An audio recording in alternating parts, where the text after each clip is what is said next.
Let's talk about financial stress. You know the feeling. It's not just about the numbers in your bank account. It's that constant nagging thought in the back of your head about what's not in it. It's this weight that just follows you around day in and day out. There is a quote that just absolutely nails this feeling.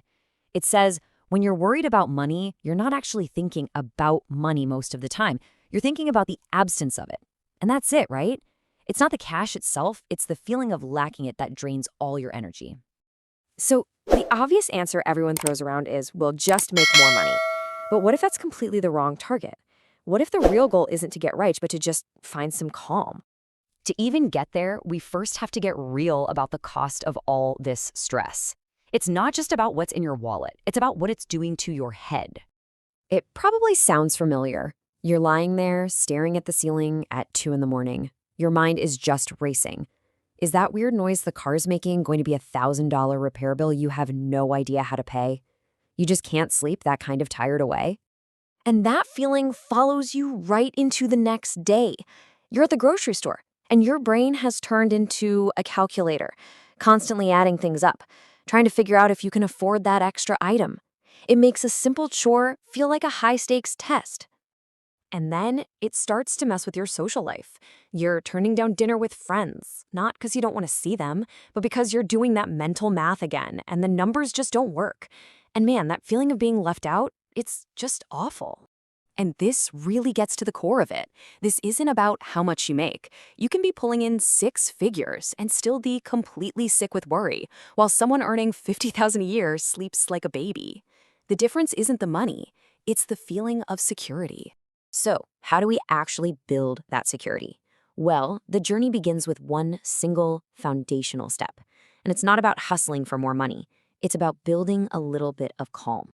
It all starts with something called the calm buffer. Now, this is way more than just an emergency fund. Think of it like a little bit of financial insulation between you and all the curveballs life is going to throw at you. It's a tool for your psychological well-being. And we're not talking about some massive, life-changing amount of money here. The very first goal is just $1,000.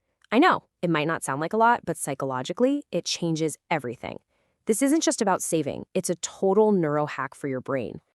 And here's how that little buffer completely changes your reality. Before you have it, an unexpected expense, like a flat tire, is a full-blown crisis. Your nervous system goes into overdrive.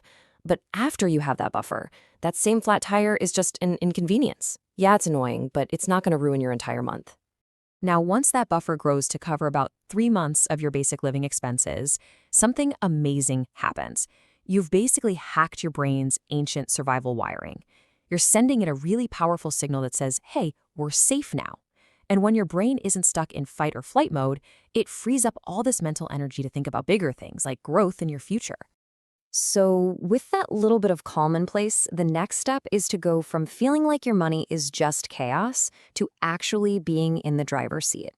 And getting control is way simpler than you probably think. This isn't about becoming some spreadsheet psycho who tracks every single penny. It's just 3 steps. First, for 1 month, just track where your money goes. No judgment. Second, at the end of the month, take a look and see where it's actually going.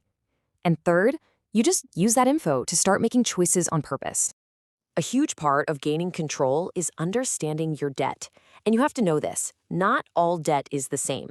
There's a massive difference between something like a mortgage and what our source calls peace-killing debt. We're talking about that high-interest credit card debt. This quote from our source just says it perfectly. That kind of debt is a trap disguised as convenience, a slow financial suffocation that never quite feels like a crisis until it absolutely is. It's this quiet weight on your chest that makes it impossible to ever feel truly at peace. Getting rid of that debt and really getting a handle on your money, that's when you get to the real prize, a deep psychological shift that unlocks everything else.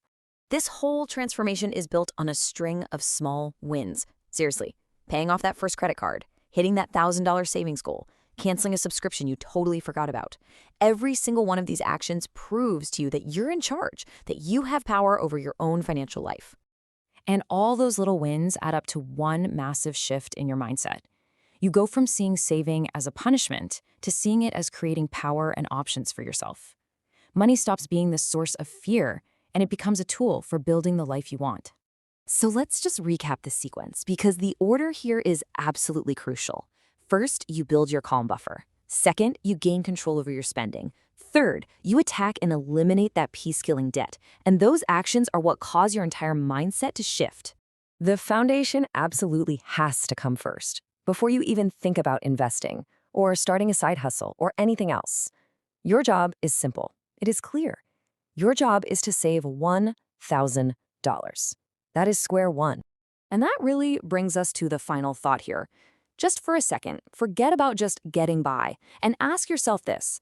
What becomes possible for you in your career, in your relationships, in your life when you start operating from a place of